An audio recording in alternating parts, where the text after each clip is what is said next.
नमस्कार, स्वागत है आप सभी का। मैं हूं आपके साथ आस्था कौशिक। इस खास कार्यक्रम में हम आपको मिलवाते हैं आपके सांसद जी से। तो चलिए अपने अगले मेहमान से हम आपका इंट्रोडक्शन कराते हैं। हमारे साथ अल्मोड़ा से सांसद इस वक्त अजय टमटा जी हैं। बहुत स्वागत है अजय जी आपका न्यूज 18 पर। जी बहुत बहुत नमस्कार। केंद्र में मंत्री भी हैं और इसीलिए सवालों की शुरुआत आप ही के मंत्रालय से कर लेते हैं। केंद्रीय सड़क एवं परिवहन राज्य मंत्री हैं अजय टमटा जी।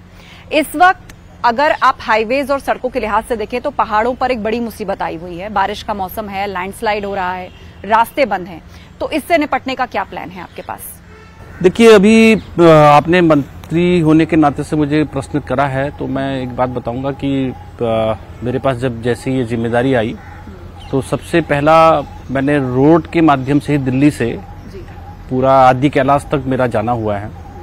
और ये बड़ा लंबा टूर रहता है हमारा, क्योंकि ये अल्मोड़ा होते हुए पिथौरागढ़ और पिथौरागढ़ से फिर आगे हमको धारचूला और आगे जाकर के मालपा होते हुए गुंजी और कुट्टी जो अंतिम गांव है, आदि कैलाश तक जाना हुआ। और आदि कैलाश के बाद मेरा दूसरा बार जो प्रोग्राम बना, वो प्रोग्राम मेरा दिल्ली से ही ऋषिकेश होते हुए, श्रीनगर होते हुए, जोशीमठ गोपेश्वर होते हुए अपना बद्रीनाथ और बद्रीनाथ के बाद माड़ा अंतिम गांव। तो यानी कि दोनों गांव जो सीमा के लगे हुए मेरे कुमाऊं और गढ़वाल के, इन दोनों गांवों तक और दोनों जगहों तक मेरा जाना हुआ है।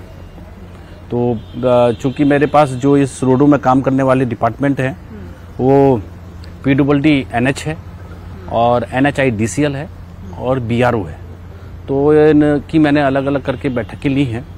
और चूंकि बरसात के मौसम में रोड रुके ना, कई रोडों में फ्रेश कटिंग चल रही है, कटिंग का काम चल रहा है। तो फ्रेश कटिंग के काम में भी क्योंकि पहाड़ कच्चा रहता है तो वो भी कई जगह पर वो नुकसान हो रहा है। तो हमने जगह जगह पर जिन जिन डिपार्टमेंट की रोड्स हैं उन रोड्स के लोगों को बोला है कि आप बरसात के लिए तैयार रहिए, रोड का जो कनेक्टिविटी है वो प्रभावित ना हो और आप तत्काल उसको खुलवाइए, उस पर लगातार काम चले। इसलिए नेशनल हाईवे, NHIDCL और BRO की रोडें लगभग मेरे कॉन्स्टिट्यूंसी में भी खुली हुई है। कांग्रेस ने आरोप लगाया है कि ये जो ऑल वेदर रोड का प्रोजेक्ट चल रहा है उत्तराखंड के अंदर, उसके चलते आपने पहाड़ों को डेंजर जोन में तब्दील कर दिया है। नहीं, ये कहना बहुत प्रकार से ठीक नहीं है और बिना सोचे समझे कहना, क्योंकि रोड बनाने के लिए एक पूरी टेक्नोलॉजी का इस्तेमाल होता है और कांग्रेस को भी जानकारी है। तो वो खाली इस प्रकार से, क्योंकि उन्होंने कितने सालों तक राज किया इस देश के अंदर, मगर उन्होंने कभी भी पहाड़ों के अंतिम गांव को और उन गांवों तक रोड पहुंचाने का लक्ष्य नहीं रखा। और यही एक सफलता हम सबकी कि नरेंद्र भाई मोदी जी ने ऑल वेदर रोड 2017 में उत्तराखंड राज्य को दिया। और सौभाग्य से मैं उस समय मंत्री भी था और पहला जो ये उद्घाटन किया तो वो देहरादून में इसकी शुरुआत हुई। और हमारे 4 धाम के लिए पहली रोड हमको ऑल वेदर रोड के रूप में बद्रीनाथ, केदारनाथ, गंगोत्री जी के लिए मिली। और उसी समय मैंने स्वयं आग्रह किया था कि हमारा आदि कैलाश धाम छूट रहा है और आदि कैलाश धाम के लिए भी हमको रोड मिली। और आज उसका सबसे बड़ा फायदा है कि आज 4 धाम में जाने वाले यात्रियों को पूरे रोड नेटवर्क मिल रहा है और आदि कैलाश में जाने वालों को भी रोड नेटवर्क मिल रहा है। और सबसे बड़ी बात है कि माननीय प्रधानमंत्री जी स्वयं बद्रीनाथ, केदारनाथ और आदि कैलाश इन जगहों में गए। और आज हमारा जो वास्तव में जो हमारा तीर्थाटन है और जो टूरिज्म सेक्टर है, वो प्रधानमंत्री जी के कारण से पूरे दुनिया का एक नया, एक अच्छा, भव्य और दिव्य लोगों के लिए आकर्षण का और लोगों के लिए अध्यात्म का केंद्र बना है। इस ऑल वेदर रोड को जोशीमठ में आ रही दरारों से भी कनेक्ट किया विपक्ष ने और कहा कि ये जनता कह रही है कि जोशीमठ में जो दरारें आ रही हैं ये ताबड़तोड़ विकास का नतीजा है, बिना सोचे समझे यहाँ की ज्योग्राफी को इग्नोर करके। देखिए, मेरा भी बीच में जोशीमठ जाना हुआ है अभी कुछ दिन पहले, और मैं जोशीमठ और गोपेश्वर ये सारी स्थानों में जाकर के स्वयं गया हूँ। उधर हेलंग वाले पार्ट में कुछ जगहों पर कच्चे पहाड़ होने की वो है, मगर फिर भी हमारा काम लगभग हर रोड में काम चल रहा है। और अगर हम आपदा का कहें तो आपदा लगातार हर वर्ष उत्तराखंड राज्य में और पूरे देश भर के अंदर आती है, क्योंकि हमारे जो पहाड़ हैं वो थोड़ा थोड़ा कच्चे प्लेट्स पर हैं। और उसका नतीजा आपने देखा ही होगा, लगातार चाहे वो 13 की आदि हमारे कैलाश केदारनाथ की घटना है, चाहे धारचूला की घटना है, चाहे सुमगढ़ की घटना है, ऐसी घटनाएं उत्तराखंड राज्य के अंदर बहुत बार आती रही हैं। अजय जी, आप तीसरी बार सांसद बने हैं और आपने लंबे वक्त तक संसद की कार्यवाही को देखा है, लेकिन इस बार हम देख रहे हैं कि जो विपक्ष के तेवर हैं वो काफी तल्ख हैं, हाई हैं। खुद प्रधानमंत्री को कहना पड़ा कि मुझे बोलने नहीं दिया जा रहा, बोलने में रुकावट डाली जा रही है। ये बहुत दुर्भाग्यवश है कि जिस प्रकार से विपक्ष, और विपक्ष को समझना भी चाहिए कि नए सांसदों से आप जिस प्रकार का सदन के अंदर कार्रवाई चाह रहे हो, इससे उनके क्षेत्र का विकास में भी प्रभावित, क्योंकि अपनी बातों को रखना, संसद एक ऐसा प्लेटफॉर्म है जहां पर आप अपने संसदीय क्षेत्र की भावनाओं को विभिन्न प्रकार के नियमों में रख सकते हैं। और जबकि पूरा समय संसद के राष्ट्रपति के अभिभाषण में दिया जा गया है और उसके बाद माननीय प्रधानमंत्री जी जब बोल रहे थे तो उससे उनकी भी जानकारियां बनती और जानकारियां बनना चाहिए। और जिस प्रकार से विपक्ष, क्योंकि विपक्ष के पास मुद्दा विहीन है, विपक्ष देख रहा है कि एक तरफ बोलता है कि बजट ठीक नहीं है या राष्ट्रपति का अभिभाषण ठीक नहीं है, ये बोलते हैं, मगर बार बार ये भी कहते हैं कि ये तो हमारे भी कुछ पॉइंट्स हैं। अब जब ये एक प्रकार की खुद विपक्ष अभी तक हमारे मैनिफेस्टो को कॉपी पेस्ट कर दिया आपने। वो ऐसा कहते हैं, मगर मेरे समझ में तो एक बात ये नहीं आती और सारे देश के लोग इस बात को जानते हैं। एक तरफ तुम विरोध कर रहे हो और एक तरफ कह रहे हो कि हमारा मैनिफेस्टो अप्लाई कर रहे हो, क्या तरीका है? और उसके बाद आप सुनने को तैयार नहीं हो। टनकपुर बागेश्वर के बीच जो रेलवे लाइन है उसकी मांग लंबे समय से चल रही है और ये आपके संसदीय क्षेत्र में भी आता है, ये काम कब पूरा होगा? देखिए, मुझे प्रसन्नता है, पिछले 10 साल की कड़ी मेहनत के बाद मेरा लोकसभा क्षेत्र रेलवे कनेक्टिंग हुआ, तो इसलिए भोजीपुरा, पीलीभीत और टनकपुर को बड़ी लाइन देना मेरे संसदीय क्षेत्र के लिए अपने आप में एक बहुत महत्वपूर्ण है। बड़ी लाइन ही नहीं देना, हमारे पास आज 7 से 8 ट्रेनें हमारी चल रही है। थोड़े दिनों में हम वंदे भारत का भी, मेरा प्रयास है कि मैं वंदे भारत ट्रेन को भी टनकपुर से चलाऊंगा।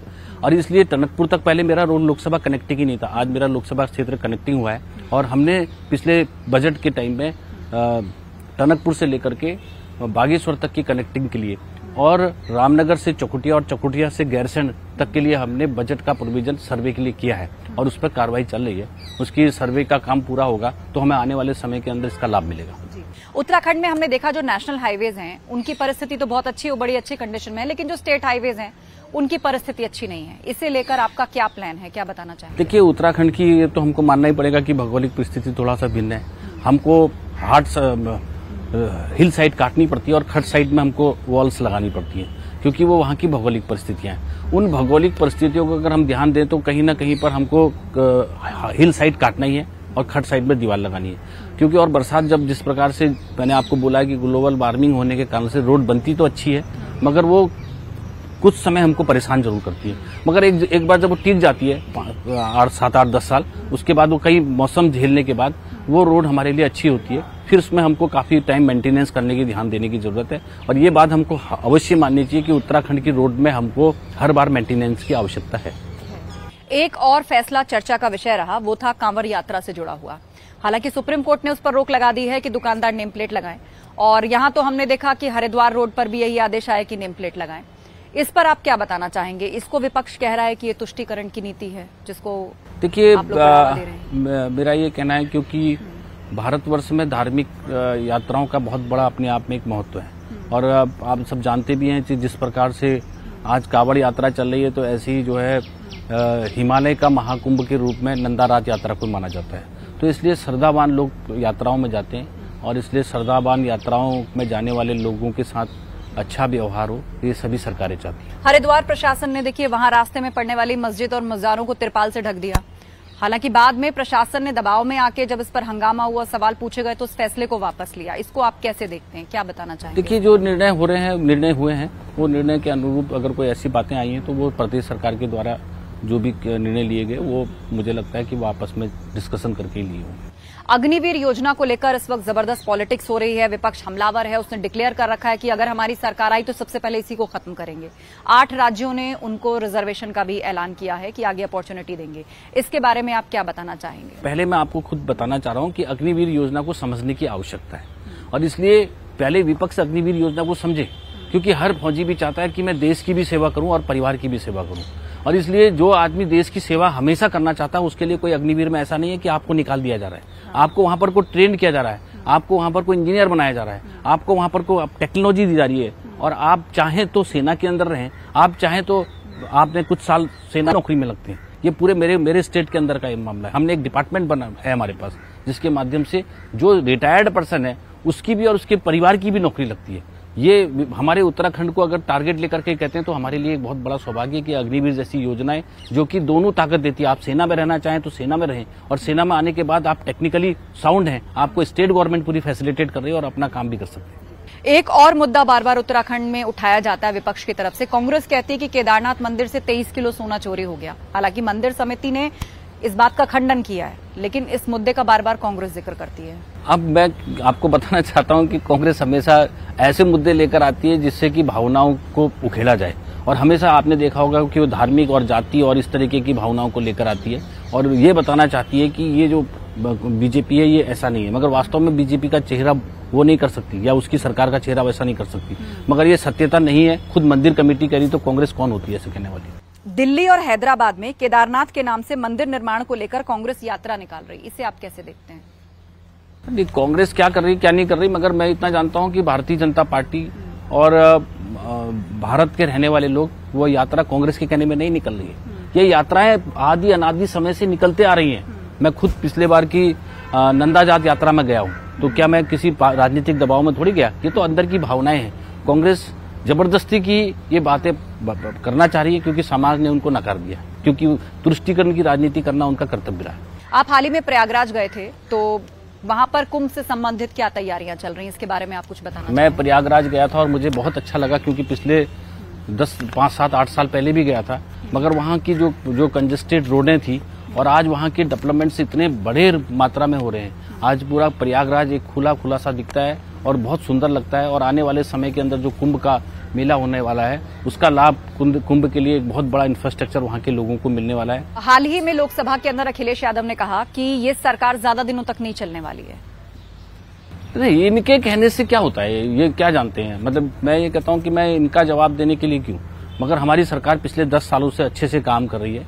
हमारी बॉन्डिंग अच्छी है, माननीय प्रधानमंत्री जिस प्रकार से काम कर रहे हैं, और आगे भी हमारे 5 साल तक सरकार चल करके जो नए इतिहास, नए कीर्तिमान हमको बनाने हैं। प्रधानमंत्री जी ने जो सपना देखा है कि 2047 में भारत विकसित भारत के रूप में उभर के आएगा, और विकसित भारत के रूप में उभर करके वो दिन रात मेहनत कर रहे हैं। इसलिए पिछले 10 साल में जो काम सरकार ने किए उसको और ताकत के साथ हम लोग करेंगे। बहुत बहुत शुक्रिया अजय जी, आप हमारे साथ शो पर आए, और उम्मीद यही कि जनता ने जो उम्मीदें आपसे लगाई हैं वो भी जल्द से जल्द पूरी हों। बहुत बहुत धन्यवाद।